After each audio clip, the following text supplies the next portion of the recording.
Hello everyone, I am Shivraj Aditya और मैं आप सभी का स्वागत करता हूं शार्पनर क्लासेस में। आज के इस बेहतरीन से सेशन में हम लोग देखने वाले हैं इंडियन पॉलिटी का जो मैराथन चल रहा है उसका पार्ट नंबर 2। लास्ट सेशन में हमने पार्ट 1 डिस्कस किया था जिसमें हमने क्वेश्चन नंबर 1 से लेके क्वेश्चन नंबर 50 तक डिस्कस किया था।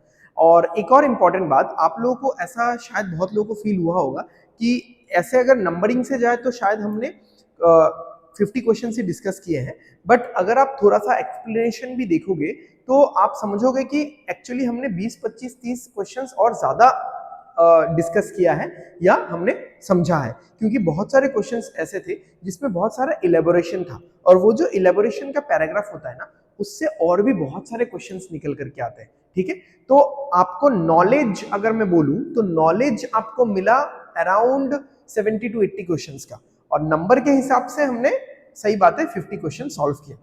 आज आपको दिख रहा होगा यहाँ पे सीरियल नंबर 51 है। 51 से 100 तक हम लोग कवर करेंगे।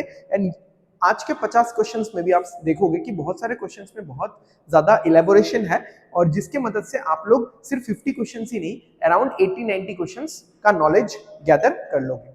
ठीक है, so without wasting any further time let's begin. आज का पहला क्वेश्चन है, by which amendment were fundamental duties added to the constitution. कौन से अमेंडमेंट के जरिए फंडामेंटल ड्यूटीज को कॉन्स्टिट्यूशन में ऐड किया गया? तो इसका आंसर क्या होगा? 42nd amendment act. और ये मैंने लास्ट क्लास में ही बताया था कि 42nd अमेंडमेंट एक्ट जो है 1976 का, ठीक है, इसको मिनी कॉन्स्टिट्यूशन भी बोला जाता है। ठीक है, यहाँ पे मैंने एक्सप्लेनेशन डाल रखा है, आप लोग एक बार यहाँ पे नजर घुमा लो, एक ग्लांस मार लो। The fundamental duties of citizens were added to the Constitution by the 42nd Amendment in 1976 upon the recommendation of the Swaran Singh committee. ठीक है, कौन सा कमिटी है? स्वरण सिंह कमिटी। ये भी कभी भी क्वेश्चन में आ सकता है, ठीक है, कि फंडामेंटल ड्यूटीज को जो ऐड किया जाए, कौन से कमिटी ने इसको रेकमेंड किया था। ठीक है, चलो अगला क्वेश्चन क्या है देखते हैं हम लोग। Right to privacy is protected under which article of the Constitution of India? Right to privacy कौन से आर्टिकल में है? Article number 21। अब यहाँ पे बहुत लोगों को ऐसा कंफ्यूजन हो सकता है कि आर्टिकल नंबर 21 में राइट टू प्राइवेसी भी है, आर्टिकल नंबर 21 में right to life and liberty वगैरह भी है, एंड चिल्ड्रन एजुकेशन, ये सारा चीज भी है। देखो, आर्टिकल नंबर 21 बहुत बड़ा है, उसके बहुत सारे क्लॉज सब क्लॉज हैं। ठीक है, तो हर एक डिफरेंट क्लॉज या सब क्लॉज में एक एक चीज के बारे में लिखा गया है, बट ये सारी चीजें ओवरऑल कौन से आर्टिकल के अंडर में आती है? आर्टिकल नंबर 21 के अंडर में आती है। ठीक है, चलो आगे बढ़ते हैं। Who is the ex officio chairman of Rajya Sabha? तो राज्यसभा का जो चेयरमैन है, रादर एक्स ऑफिशियो चेयरमैन है, वो कौन होता है? वो है वाइस प्रेसिडेंट। हमेशा वाइस प्रेसिडेंट ही होता है राज्यसभा का ex officio chairman, right? Okay, तो यहां पे मैंने इलेबोरेट करके कुछ इंफॉर्मेशन दिया है कि जो चेयरमैन है राज्यसभा का, वो तो हमने समझ लिया कि वो होता है वाइस प्रेसिडेंट। तो अभी प्रेजेंटली कौन है? जगदीप धनकर। ठीक है, I am pretty much sure कि बहुत लोग, आप में से बहुत लोग अभी जो वीडियो देख रहे हो, बहुत लोगों को वाइस प्रेसिडेंट का नाम नहीं पता होगा, इंडिया के वाइस प्रेसिडेंट का नाम। ठीक है, जगदीप धनकर of the Bharatiya Janata party is current vice president.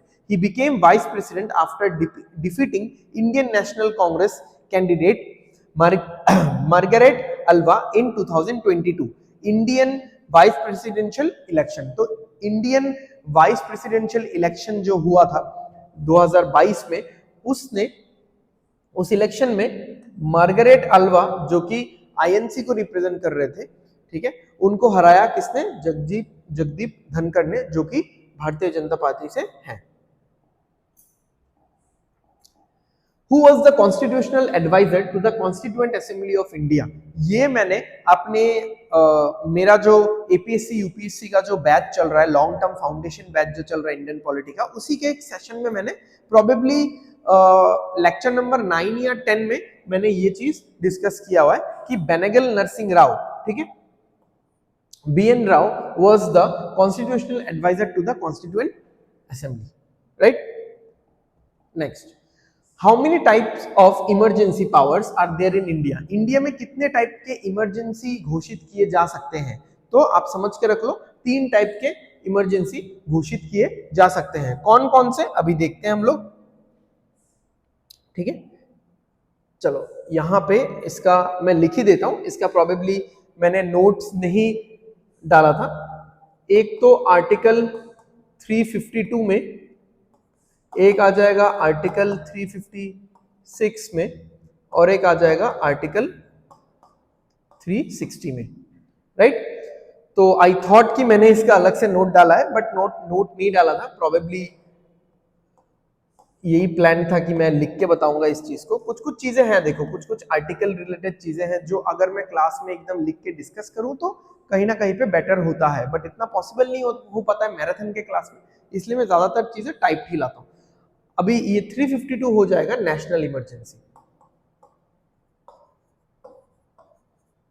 ठीक है, ये हो जाएगा नेशनल इमरजेंसी, राइट।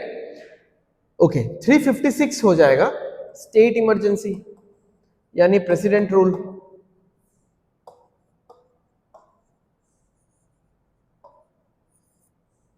ओके, 360 हो जाएगा फाइनेंशियल इमरजेंसी।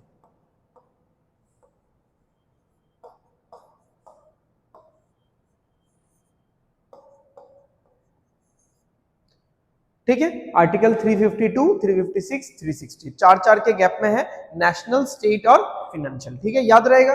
चलो आगे बढ़ते हैं। In India the right to property is now recognized as. देखो अगर आपको पता है ये चीज अच्छी बात है, तो नहीं पता है तो मैं बता देता हूँ। राइट टू प्रॉपर्टी बहुत साल पहले फंडामेंटल राइट्स में गिना जाता था। जब फंडामेंटल राइट्स, अभी तो 6 है, पहले 7 होती थी, ठीक है। तो राइट टू प्रॉपर्टी पहले फंडामेंटल राइट थी, बट उसको बाद में लीगल राइट बना दिया गया, ठीक है, लीगल राइट बना दिया गया अंडर द आर्टिकल, कौन सा आर्टिकल, 300A, ठीक है, आर्टिकल 300A। चलो अगले क्वेश्चन पे चलते हैं। Concept of fundamental rights are borrowed from the constitution of USA, ठीक है। फंडामेंटल राइट का कंसेप्ट कौन से कॉन्स्टिट्यूशन से लिया गया है? यूएसए। लास्ट सेशन में भी एक दो क्वेश्चन इससे था कि कॉन्स्टिट्यूशन का जो कुछ कुछ कंसेप्ट है वो कौन से कंट्री से बोरो किया गया है। बहुत कॉमन क्वेश्चन है इस टाइप का, SSC, CHSL, SSC, CGL, railway clerk, group D, इन सब में तो आता ही है। तो आप लोग एडीआरई के स्टूडेंट अगर हो तो इन सारे चीजों को, वो मैंने चार्ट दिया था, चार्ट को पूरा रट के चले जाना, ठीक है। Removal of poverty was the foremost objective of which of the following 5-year plan, ठीक है। तो 5-year plan करके कुछ एक चीज होता है, ठीक है। अभी हम लोग इतना डिटेल में नहीं जा रहे, ठीक है। First 5-year plan, second 5-year plan की हम लोग कुछ ऑब्जेक्टिव्स फिक्स करते हैं कि हाँ ये चीजें नेक्स्ट 5 साल में करेंगे, ठीक है। तो जो रिमूवल ऑफ पॉवर्टी था उसको 5th 5-year प्लान में ऑब्जेक्टिव, मेन ऑब्जेक्टिव बनाया गया था, ठीक है। यहाँ पे थोड़ा सा डिटेलिंग है इसके बारे में। One of the main objectives of the 5th 5-year plan was to eradicate poverty. Poverty को हटाना इसी का मेन उद्देश्य था, and attain self reliance. For this goal, the government under Indira Gandhi, ठीक है, इंदिरा गांधी गवर्नमेंट ने ये लेकर के आए थे वो लोग 5th 5-year plan, came up with the slogan गरीबी हटाओ, which means remove poverty, ठीक है। नेक्स्ट, which schedule या शेड्यूल, ठीक है, which schedule of the Constitution of India lists the state and union territories, ठीक है, of India होना चाहिए यहां पे, ऑफ इंडिया। तो कौन सा शेड्यूल होगा या स्केड्यूल होगा? फर्स्ट शेड्यूल, ठीक है। जैसे 12 शेड्यूल होते हैं, 12 शेड्यूल को कैसे याद रखना है? टीयर्स ऑफ ओल्ड पीएम, मैंने पिछले क्लास में आपको ट्रिक भी बताया था, ठीक है। Which schedule of the Constitution contains powers, authorities and responsibilities of पंचायती राज? पंचायती राज से रिलेटेड कौन सा शेड्यूल है? चलो ट्रिक को और एक बार लिख लेते हैं। Tears of old PM. इतना ज्यादा तो अभी रिवाइज नहीं करवा सकता क्योंकि इस पर्टिकुलर सेशन का टाइम खराब हो जाएगा नहीं तो, ठीक है। पी फॉर पंचायत, तो यहाँ पे क्या होगा? 1 2 3 4 5 6, 7, 8, 9, 10, 11, 12। तो क्या होगा यहाँ पे आंसर 11th शेड्यूल। ठीक है, 11th शेड्यूल। इसके बारे में थोड़ा सा डिटेलिंग देख लो आप लोग। 11th schedule contains the provisions that specify the powers, authority and responsibilities of panchayat. This schedule was added by the 73rd Amendment Act 1992। तो 73rd 73वां, ठीक है, 73वां जो कॉन्स्टिट्यूशनल अमेंडमेंट एक्ट था, इसको हिंदी में बोलते हैं संविधान संशोधन, ठीक है, जो हुआ था 1992 में, उसमें इसको ऐड करा गया था 11th शेड्यूल को। ठीक है, next, the union public service commission. आपने बहुत बार न्यूज में सुना होगा यूपीएससी, किसी ने यूपीएससी क्रैक किया। The union public service commission submits its annual report to the, तो किसको एनुअल रिपोर्ट सबमिट करता है वो, किसको एनुअल रिपोर्ट सबमिट करता है, टू द प्रेसिडेंट। ठीक है, to the president, right. Which of the following act introduced separate electorate for Muslims? कौन से एक्ट में, ये तो थोड़ा मतलब हिस्टोरिकल बैकग्राउंड है, जो मेरा जो फाउंडेशन, जीएस फाउंडेशन का रेगुलर क्लासेस चल रहा है, ठीक है, उसके आपको प्रोबेबली 4th या 5th वीडियो में या फिर 6th 7th वीडियो में, मुझे भी याद नहीं आ रहा है कि ये वाला एक्ट मैंने कौन से वीडियो में पढ़ा है, बट हाँ 4, 5, 6 में आपको मिल जाएगा। इंडियन काउंसिल एक्ट 1909, जिसको मॉर्ले मिंटो रिफॉर्म्स भी बोला जाता है, इसीलिए मिंटो को बोला जाता है क्या, communal electorate, the father of communal electorate. ठीक है, यहाँ पे देख लो लिखा हुआ है, The Indian Council Act of 1909 or the Morley-Minto reforms introduced the system of communal representation for Muslims by accepting the concept of separate electorate। ठीक है, अब सेपरेट इलेक्टोरेट क्या है, किस उद्देश्य से ब्रिटिशर्स ने ये सारा किया था, अगर आपको ये सारा डिटेल्स जानना है, उस पर एमसीक्यूज भी करना है, एंड अगर आपको एसएससी, सीजीएल, एपीएससी जैसे एग्जाम्स को निकालना है, डिटेल में पढ़ना है, तो आप मेरा यूट्यूब में इसी चैनल में आप मेरा फाउंडेशन कोर्स का वीडियो देख सकते हो। ठीक है, उसमें सारी डिटेलिंग दी गई है। ठीक है, मैं एक काम मैं करूंगा कि मैं इस पर्टिकुलर वीडियो के डिस्क्रिप्शन में मेरा जो प्लेलिस्ट है, मेन जो इंडियन पॉलिटी का जो प्लेलिस्ट है, उसका भी लिंक डाल दूंगा, right. Okay, which of the following was the biggest source for the constitution of India. तो जैसा कि हमने लास्ट क्लास में भी डिस्कस किया था, एंड मेरे फाउंडेशन बैचेस में तो मैंने बहुत बार डिस्कस किया है कि the government of India act जो है 1935 का, उसमें एक्चुअली क्या है कि ब्रिटिशर्स के साथ साथ बहुत सारे इंडियंस ने भी पार्टिसिपेट किया था। तो इसके जो जितने भी अधिनियम बनाए गए थे, एक्ट्स वगैरह बनाए गए थे, रूल्स एंड रेगुलेशंस बनाए गए थे, वो बहुत सारे इंडियन सोसाइटी, इंडियन लोगों को माइंड में रखते हुए, उस माइंडसेट से भी बनाया गया था।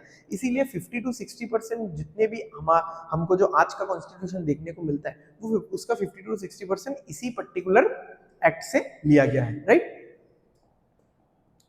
Which of the following describes India a secular state? यहाँ पे होना चाहिए, which one of the following describes India a secular state? तो directive principles, 9th schedule, fundamental rights, इन सब में तो है नहीं। ठीक है, कहां पे है, प्रीएम्बल में। ठीक है, फंडामेंटल राइट्स में रिलीजन वगैरह के बारे में लिखा तो गया है, ठीक है, बट सेकुलर स्टेट इस चीज का जो मतलब डिस्क्रिप्शन है कि सेकुलर स्टेट बोल के रिप्रेजेंट किया गया है, वो रिप्रेजेंट कहां पे किया गया है, या डिस्क्रिप्शन कहां पे है, वो है प्रीएम्बल में। ठीक है, हाउ मेनी लैंग्वेजेस, यहाँ पे लैंग्वेजेस होगा, how many languages are recognized by the constitution. Constitution कितने लैंग्वेजेस को रिकॉग्नाइज करता है, 22 लैंग्वेजेस को। थोड़ा सा अगर आप डिटेल लेना चाहो तो आप ले सकते हो। ठीक है, आप टेंशन मत लो, ज्यादा भी नोट्स बनाने का जरूरत नहीं है, मैं ये सब कुछ, ये पूरा पीडीएफ मैं डाल दूंगा कहां पे, वीडियो के डिस्क्रिप्शन में। ठीक है, तो देख लो 8th शेड्यूल, यहां पे मैंने लिखा भी था ना, जो पंचायती वाला क्वेश्चन मैंने करवाया था, ये देखो, ये वाला, O is for official languages.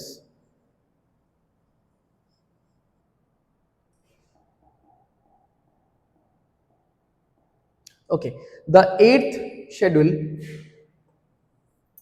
Schedule जो है ऑफ द कॉन्स्टिट्यूशन, इसमें लैंग्वेजेस के बारे में बताया गया है। असमीज, बंगाली, गुजराती, हिंदी, कन्नड़ा, कश्मीरी, कोंकणी, मलयालम, मणिपुरी, मराठी, नेपाली, उड़िया, पंजाबी, संस्कृत, सिंधी, तमिल, तेलुगु, उर्दू, बोडो, संथली, मैथिली, डोगरी। ठीक है, ये 22 लैंग्वेजेस है। अब इसमें से 14 लैंग्वेजेस पहले से ही कॉन्स्टिट्यूशन में थे, 14 लैंग्वेजेस पहले से ही कॉन्स्टिट्यूशन में थे। ठीक है, Sindhi language was added by the 21st amendment act of 1967। ये सारी इंफॉर्मेशन भी बहुत इंपॉर्टेंट है, इसलिए मैंने डाला हुआ है। यहां से भी एटलीस्ट मतलब 6-7 क्वेश्चन तो बन ही जाएगा। ठीक है, Konkani, Manipuri and Nepali were included by the 71st amendment act 1992। ठीक है, Boro, Dogri, Maithili and Santhali were added by the 92nd amendment act 2003 which came into force in 2004। ठीक है, तो कौन सा लैंग्वेज कौन सा अमेंडमेंट एक्ट में आया ये आप देख लो, और बाकी 14 तो पहले से थे ही, right. Sikkim was made an integral part of India under the, क्या होगा ये, 36 अमेंडमेंट एक्ट। ठीक है, 36 अमेंडमेंट एक्ट। तो आप ऐसे याद रख लो इसको।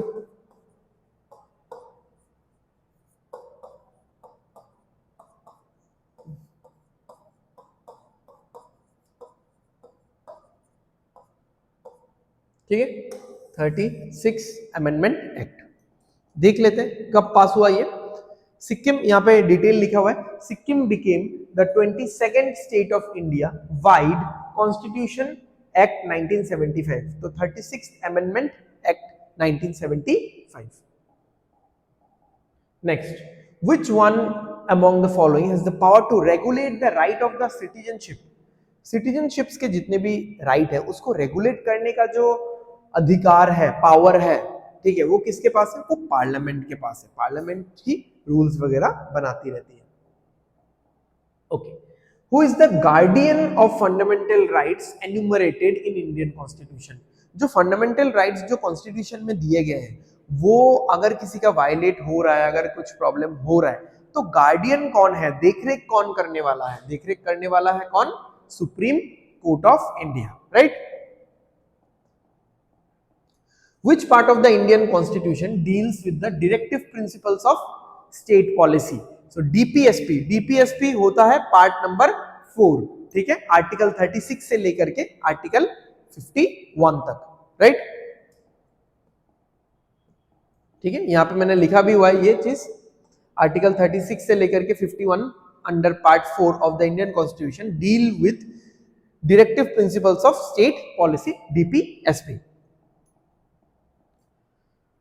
To be eligible for election as president of India, a person must have completed the age of। अगर आपको राष्ट्रपति का इलेक्शन लड़ना है, ठीक है, राष्ट्रपति के पद के लिए आपको नियुक्ति चाहिए, देन आपको एटलीस्ट कितने एज का होना पड़ेगा? 35 साल का आपका उम्र होना पड़ेगा, right.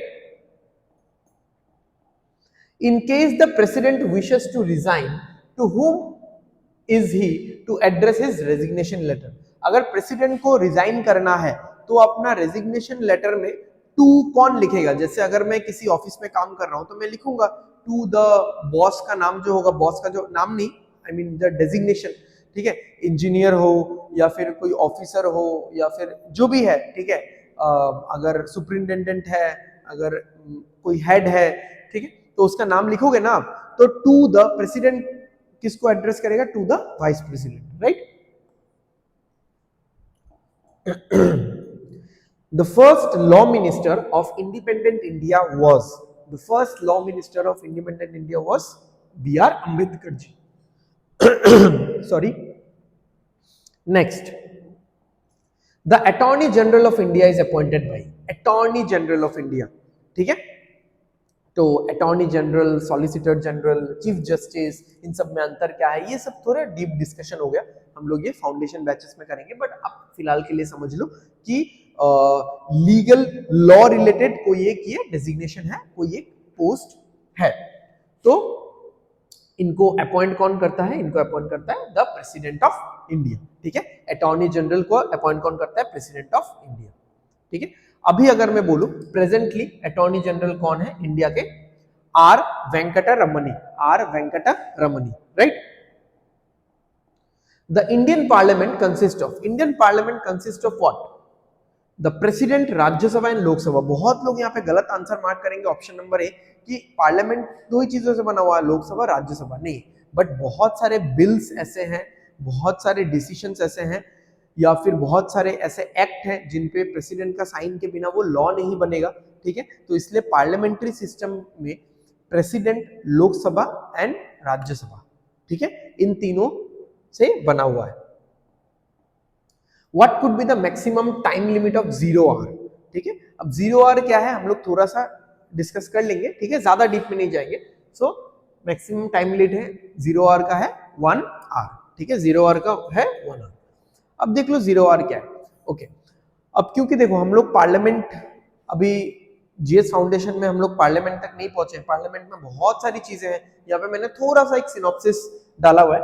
Question our, question our क्या होता है, देखो आपको पता है कि संसद जो होता है, पार्लियामेंट जो होता है, उसमें सेशन होता है, उसमें विरोधी पक्ष भी होता है और जो लोग अभी सत्ता में है वो लोग भी होते हैं, एंड एक दूसरे पे आरोप प्रति आरोप लगाते रहते हैं, और जो भी अभी सत्ते में है वो लोग अपना क्लैरिफिकेशन देके उनको कन्विंस करने की कोशिश करते हैं, ठीक है। अच्छा, तो अब जो सेशन जो होता है, यानी पार्लियामेंट का जो सेशन होता है, बेसिकली 3 सेशन होता है, ठीक है, budget session, monsoon session and winter session. तो अब हर एक सेशन में क्वेश्चन आवर बोल के एक टाइम फ्रेम होता है। Question our is the first hour of sitting session of the Lok Sabha devoted two questions that members of parliament raise about any aspect of administrative activity, ठीक है। तो क्वेश्चन आवर वो पहला आवर होता है, वो पहला घंटा होता है लोकसभा का, जहां पे जो मेंबर्स ऑफ द पार्लियामेंट है वो अपने प्रश्न पूछते हैं, ठीक है। द कंसर्न मिनिस्टर, जो पर्टिकुलर जिस एरिया का क्वेश्चन पूछा गया है, जो कंसर्न मिनिस्टर है is obliged to answer to the parliament either orally or in writing depending on the type of the question raised। ये हो गया क्वेश्चन आवर। अब 0 hour क्या है, एक्चुअली 0 hour का कोई ऑफिशियल कंसेप्ट तो है नहीं। अब 0 hour एक इंडियन पार्लियामेंट का एक इनोवेशन है। 0 hour में होता क्या है, the 0 hour starts immediately after the question hour and lasts until the agenda for the day begins। तो क्वेश्चन आवर खत्म होने के साथ साथ ही 0 hour शुरू हो जाता है, एंड वो कब तक चलता है, जो पूरे दिन का जो एक मेन एजेंडा है उसके ऊपर डिस्कशन शुरू होने से पहले पहले खत्म हो जाता है, ठीक है। क्वेश्चन आवर के बाद शुरू होता है और मेन टॉपिक, ये मेन एजेंडा का डिस्कशन शुरू होने से पहले पहले खत्म हो जाता है, okay. 0 hour is not mentioned in the rules of the procedure, ठीक है, okay. 0 hour is the time when members of the parliament can raise issues of urgent public importance। अब 0 hour वो टाइम है जहां पे जो एमपीज है, member of the parliament है, वो उस तरीके के क्वेश्चंस पूछ सकते हैं जो एकदम बहुत ही मतलब अर्जेंटली रिक्वायर्ड है लोगों का, ठीक है। तो पब्लिक इंपॉर्टेंस के हिसाब से मतलब बहुत एकदम अर्जेंटली रिक्वायरमेंट है, okay. For raising matters during the 0 hour, MPs must give notice before 10 am to the speaker chairman on the day of sitting. The notice must state the subject they wish to raise in the house. However, the speaker, Lok Sabha chairman, Rajya Sabha may allow or decline a member to raise a matter of importance, ठीक है। अभी 0 hour में अगर आपको जो भी question पूछना है, क्योंकि वो इंपॉर्टेंट क्वेश्चन होगा और अर्जेंट बेसिस पे उसका मतलब जो सोल्यूशन है वो होना चाहिए, ठीक है। तो 0 hour में जो भी क्वेश्चन पूछा जाएगा, तो अभी मेंबर ऑफ पार्लियामेंट यानी एमपीस को क्या करना पड़ेगा, उनको एक दिन पहले, ठीक है, कहाँ गया है, एक दिन पहले नहीं, sorry, must give the notice, उनको नोटिस देना पड़ेगा 10 बजे से पहले, ठीक है। किसको, स्पीकर या चेयरमैन को, ठीक है। अब स्पीकर और चेयरमैन की मर्जी कि वो अलाउ करेगा या डिक्लाइन करेगा, okay. It is an Indian innovation in the field of parliamentary procedures and has been in existence since 1962। तो ये भी क्वेश्चन पूछा जा सकता है कि कब से ये चला आ रहा है। The maximum strength of the Lok Sabha as stipulated in the Constitution of India। Constitution में क्या दिया हुआ है, लोकसभा का स्ट्रेंथ कितना होना चाहिए, कितना होना चाहिए, 552 होना चाहिए। बट इसमें थोड़ा सा झोल है। झोल ये है कि देखो, strength of maximum strength of Lok Sabha तो 552 होना चाहिए, सही बात है।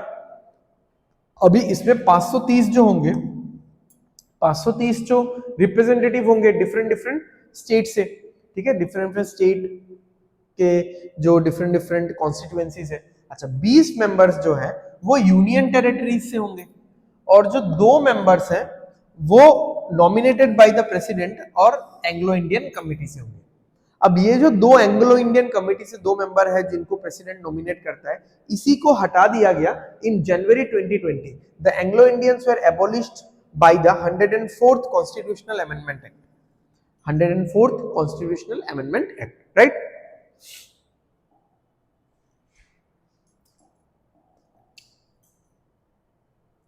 The speaker's vote in the Lok Sabha is called casting vote, ठीक है। थोड़ा सा सर्दी सा हो रहा है मुझे, तो आप लोग थोड़ा सा मैनेज कर लीजिएगा। The speaker's vote in the Lok Sabha is called as casting vote। अब देखो कि कास्टिंग वोट होता क्या है, ठीक है। The Lok Sabha speaker does not vote in the first instance. तो लोकसभा का जो स्पीकर होता है वो एक्चुअली फर्स्ट इंस्टेंस में, यानी पहली बारी में वो वोट नहीं करता है, ठीक है, मतलब एकदम प्रिलिमिनरी फेज में वो वोट नहीं करता है, but he can exercise a casting vote. वो एक कास्टिंग वोट दे सकता है in case of a tie. अगर मान लो लोकसभा में बहुत तरीके के चीजों को लेके, बहुत तरीके के एक्ट्स, लॉज एंड बिल्स को लेके चर्चा होती है, जब वहां पे वोटिंग होती है, तो वोटिंग में भी बहुत सारी चीजें हैं, सिंपल मेजोरिटी, फिर देन स्पेशल मेजोरिटी, तो बहुत सारी चीजें, ये सब हम लोग हमारे जीएस फाउंडेशन में कवर करेंगे धीरे धीरे। अभी तो हम लोग बस लेक्चर नंबर 10 या 11 तक ही पहुंचे, ओके। तो जब भी ऐसा वोटिंग होगा किसी भी चीज को लेकर, अगर टाई होता है देन स्पीकर अपना वोट डालता है और टाई ब्रेकर जैसा वो काम करता है। In other words, only when the house is divided equally on any question, किसी एक पर्टिकुलर मुद्दे पे, एक क्वेश्चन पे, अगर जो lower house, upper house, Lok Sabha, Rajya Sabha अगर इक्वली डिवाइड हो गया, ठीक है, यानी टाई हो रहा है, देन स्पीकर अपना वोट डाल के टाई ब्रेक करता है। The speaker is entitled to vote. Such vote is called casting vote and its purpose is to resolve a deadlock. Tie होने से डेडलॉक आ जाएगा, तो वो टाई ब्रेकर का काम करता है। Who calls the joint session of the two houses of the parliament? कौन है ये? प्रेसिडेंट, ठीक है। प्रेसिडेंट बुलाता है joint session of the Lok Sabha and the Rajya Sabha. यहाँ पे थोड़ा डिटेलिंग भी लिखा हुआ है। The joint session of the parliament is called by the president of India under article 108, ठीक है, okay, and is presided over by the speaker of the Lok Sabha, or in their absence by the deputy speaker of the Lok Sabha, or in their absence deputy chairman of the Lok Sabha। तो ये सारा चीज भी आप जान के रखो। Joint session जो है, जो बुलाता है प्रेसिडेंट, कौन से आर्टिकल में? 108 में। उसको प्रिसाइड कौन करता है? ठीक है, प्रिसाइडेड ओवर कौन? लोकसभा का स्पीकर। अगर वो नहीं हुए तो देन कौन? Deputy speaker of the Lok Sabha. वो भी नहीं हुए तो deputy chairman of the Rajya Sabha, right. How many types of writs can be issued by, यहां पे होगा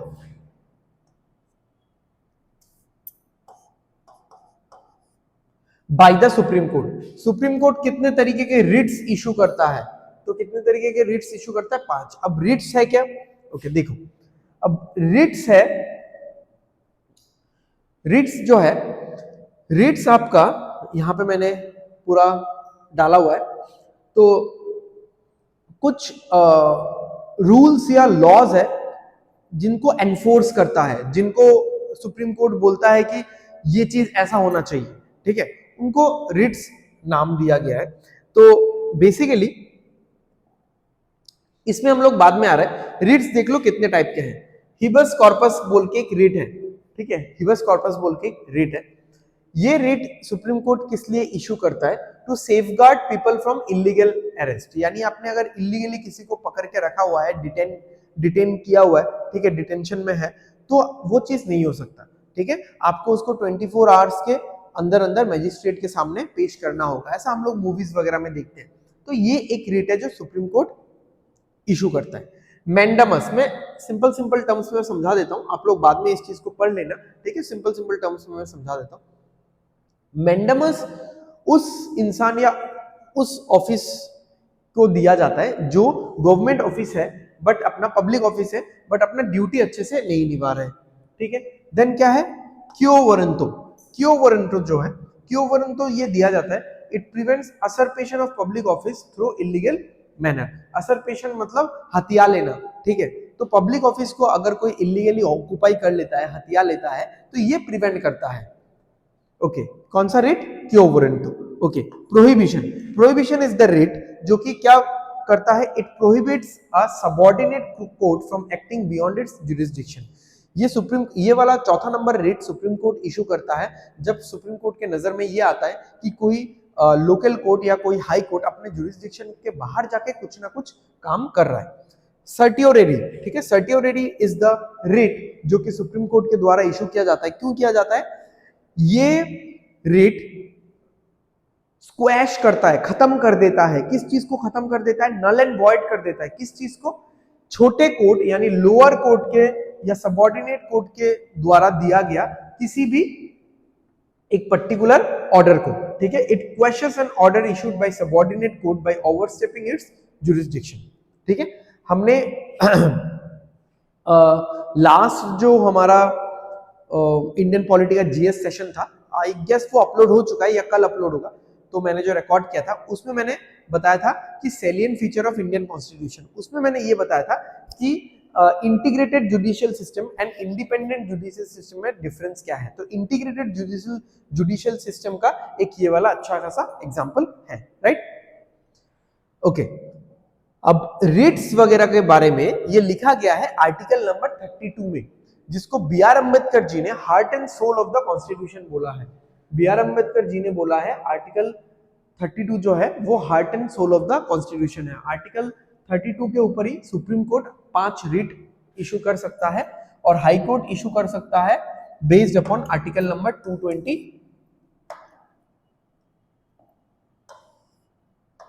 226, ठीक है। तो according to doctor B R Ambedkar article 32 is the heart and soul of the constitution, right. अच्छा, यहाँ पे और भी मैंने पॉइंट्स लिखे हैं, आप लोग यहाँ से देख सकते हो, ठीक है। मैंने purpose, can be issued against, can't be issued against, तो ये सारा मैंने यहाँ पे लिखा हुआ है। कॉन्स्टिट्यूशनल प्रोविजंस, ठीक है, आर्टिकल 32 थोड़ा सा आप लोग जूम करके देख लेना, या फिर मैं पीडीएफ दूंगा, ठीक है, आपको पीडीएफ में मिल जाएगा डिस्क्रिप्शन में, तो वहां से आप पढ़ सकते हो, ठीक है। चलो, before 1950 only high courts of Calcutta, Bombay and Madras had power to issue writs, right?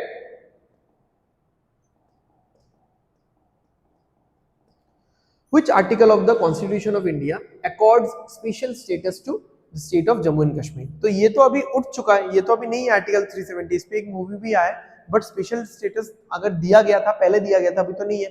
तो कौन से आर्टिकल के द्वारा दिया गया था, आर्टिकल 370। यहाँ पे मैंने लिख रखा है, on August 5, 2019, the central government revoked the special status accorded to Jammu and Kashmir under Article 370 by issuing a presidential order. Consequently, the entire Constitution of India was extended to the state. This move effectively led to the abolition of Article 35A. Article 35A में भी यहाँ पे Jammu and Kashmir के special status के बारे में लिखा गया था, तो उसको भी हटा दिया गया, क्योंकि ये वाला आर्टिकल 370 भी हट गया, right.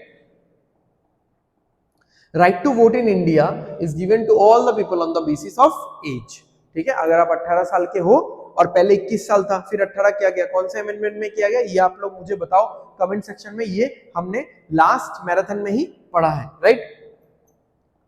How many times did the president of India declare national emergency so far? National emergency कब कब डिक्लेयर हुआ है? 3 बार डिक्लेयर हुआ है। कब कब हुआ है, चलो देखते हैं इसको, देख लो, यहाँ पे पूरा लिखा हुआ है। 1962 से 68 ड्यूरिंग, इसको काट दो, ठीक है, during the India China war when the security of India was declared as being threatened by external aggression, ठीक है। सो एस राधाकृष्णन जी थे तब। 1971 during the Indo Pakistan war V V Giri was the president at that time. 1975 to 1977 under controversial circumstances of political instability, the emergency was declared on the basis of internal disturbance. Fakhruddin Ali Ahmed was the president during the third emergency, ठीक है। तो आपको दिख रहा होगा यहाँ पे 3 emergency के बारे में बताया गया है, ठीक है। एंड ये वाला जो है, यही वाला सबसे चर्चे में रहता है हमेशा, ठीक है। ये वाला इंदिरा गांधी के टाइम पे हुआ था, ठीक है। तो कितनी बार नेशनल इमरजेंसी दिया गया है? 3 बार। नेशनल इमरजेंसी का जो आर्टिकल है वो कौन सा है? 352, 356 स्टेट इमरजेंसी, जिसको प्रेसिडेंट्स रूल भी बोला जाता है, and 360 financial emergency, right. By which one of the following constitutional amendment Delhi has become national capital region? Delhi को जो हम लोग NCR बोलते हैं, नेशनल कैपिटल रीजन बोलते हैं, वो कौन से आर्टिकल, सॉरी कौन से अमेंडमेंट के द्वारा किया गया था? 69th अमेंडमेंट एक्ट, ठीक है। यहाँ पे लिखा हुआ है 69th amendment act of 1991 accorded special status to the union territory of Delhi by designing, ठीक है, designating होना चाहिए था यहाँ पे, या फिर डिजाइनिंग, सॉरी मैं थोड़ा गलत ही पढ़ रहा था, मेरे ख्याल से अभी भी मैं बोल रहा हूँ कि डिजिग्नेटिंग होना चाहिए, मैंने गलत लिखा, ठीक है। यहाँ पे डिजाइनिंग लिखा हुआ है, कोई नहीं, designing it as the national capital territory of India, this also sounds good, designing.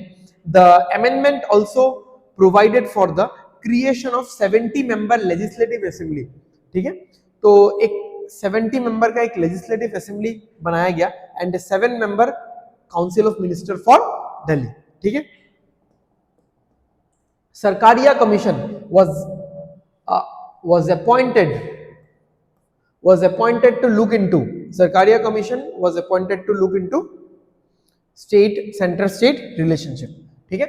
यहाँ पे देख लो, सरकारिया कमीशन जो है वो 1983 में सेटअप किया गया था by the central government of India. The Sarkaria commission charter was to examine the central state relationship on various portfolios and suggest changes within the framework of the constitution, ठीक है।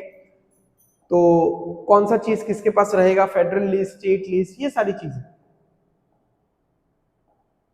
Okay. The concept of judicial review in our constitution was taken from the constitution of USA, ठीक है। Judicial review जो है, ठीक है, कि अगर एक जजमेंट आ गया उसको फिर से रिव्यू करने का जो सिस्टम है वो कहां से लिया गया? वो यूएसए से लिया गया। Which part of the Indian constitution deals with fundamental rights? Fundamental rights कौन सा part? Part number 3। Article number कोई बता सकता है? 12 से 35। Under which article of the constitution of India can the president of India be impeached? Impeached यानी उसके पद से हटा देना उसको, ऐसा कभी हुआ नहीं है इंडिया में, बट कौन से आर्टिकल में इसके बारे में चर्चा की गई है, रूल्स वगैरह लिखा गया है? Article 61. At present, the Constitution of India, in the Constitution of India, right to property is a legal right. सही है। Under which article? कौन सा आर्टिकल? मैंने आपको बताया ही था, स्टार्टिंग में एक क्वेश्चन था, आर्टिकल 300A, ठीक है। पहले ये फंडामेंटल राइट था, अब ये लीगल राइट है। Untouchability is abolished and its practice is punishable according to article number 17, ठीक है। आर्टिकल नंबर 17 बोलता है किसके बारे में? अनटचेबिलिटी के बारे में। क्या आप कमेंट कर सकते हो कि आर्टिकल नंबर 18 किस बारे में है? तो आप कमेंट करके बताना, ठीक है। How many times the president of India can seek re election to his post? इसका कोई लिमिट ही नहीं है।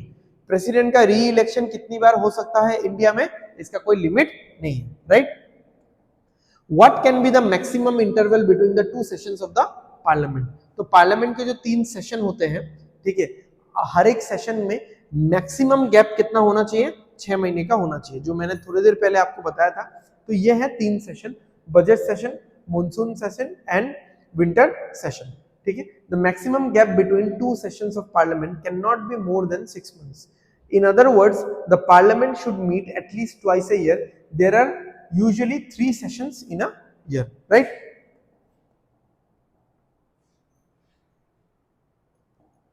Japan's parliament is known as Japan's parliament is known as diet. ये सारा क्वेश्चन छोटा क्वेश्चन बहुत आता है, इसलिए मैंने बहुत सारे इंपॉर्टेंट कंट्रीज का पार्लियामेंट का नाम और कंट्री का नाम का पूरा लिस्ट यहाँ पे दे रखा है, तो आप लोग यहाँ से पढ़ लीजिएगा, ठीक है। जैसे भूटान, इसको तो प्रोनाउंस ही कैसे करेंगे? सोगुडू करेंगे मेरे ख्याल से। बांग्लादेश जातीय पार्लियामेंट, ठीक है। ऑस्ट्रेलिया फेडरल पार्लियामेंट, ठीक है। अफगानिस्तान शोरा, फिर चाइना नेशनल पीपल्स असेंबली। तो इस तरीके से बहुत सारे कंट्रीज का और उनका पार्लियामेंट का नाम का लिस्ट मैंने दे रखा है। ये छोटा मोटा क्वेश्चन आ जाता है कभी कभार।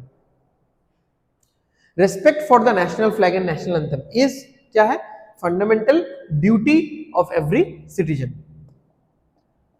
The state of Uttar Pradesh accounts for, इस तरीके का क्वेश्चन आता है क्योंकि बहुत बड़ा स्टेट्स है, अकाउंट्स फॉर 80 लोकसभा सीट्स। तो देख लेते हैं थोड़ा बहुत डिटेल में हम लोग। There are 80 parliamentary constituencies and 403 legislative assembly constituency in Uttar Pradesh. In Rajya Sabha, Uttar Pradesh contributes 31 members to the parliament, while in Lok Sabha number of members is 80. ठीक है? Who is the executive head of the state government? Executive head कौन होता है? यानी D jure ruler, de facto and D jure, पता है आपको? ठीक है, तो डी जूरे रूलर वो होता है जो बेसिकली नाम का रूलर मतलब रूल कर रहा है या फिर नाम का हेड पोजीशन पे बैठा है, इतना कुछ खास ज्यादा ग्राउंड वर्क नहीं है। और डी फैक्टो वो है जो एक्चुअली में काम कर रहा है। ठीक है, इसका एग्जांपल्स आपको हिस्ट्री में भी मिलेगा। ठीक है, मॉडर्न हिस्ट्री, मेडिएवल हिस्ट्री में अ हाई कोर्ट जज addresses his her letter of resignation to, एक हाई कोर्ट का जज उसको अगर रिजाइन करना है, रेजिग्नेशन लेटर लिखना है, तो वो किसको लिखेगा? टू द कौन? To the president. National panchayati raj day in India is celebrated on 24 April. ये मनमोहन सिंह जी के टाइम पे शुरू हुआ था।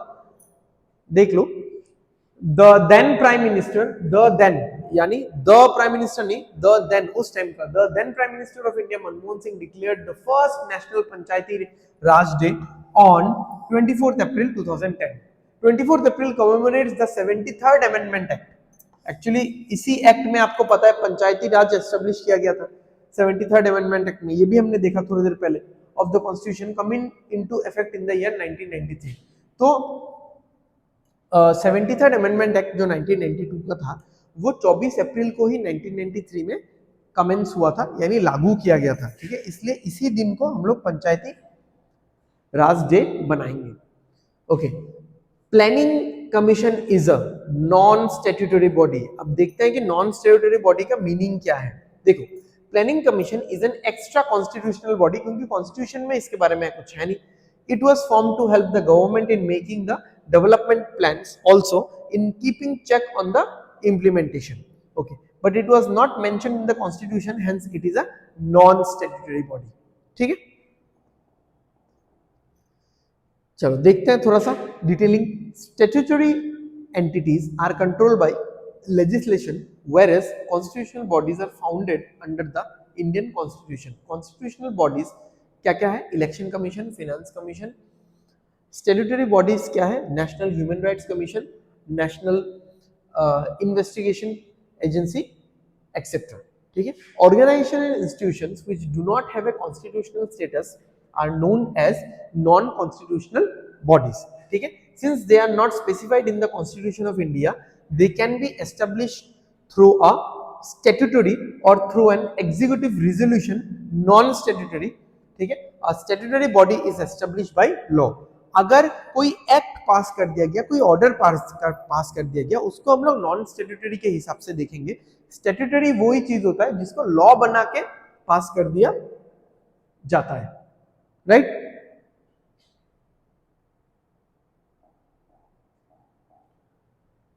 The first general elections in India was held in 1951, October 1951 से February 1952 तक था। Okay, last question, what is the scientific name of the national tree banyan of India? ठीक है, क्या है?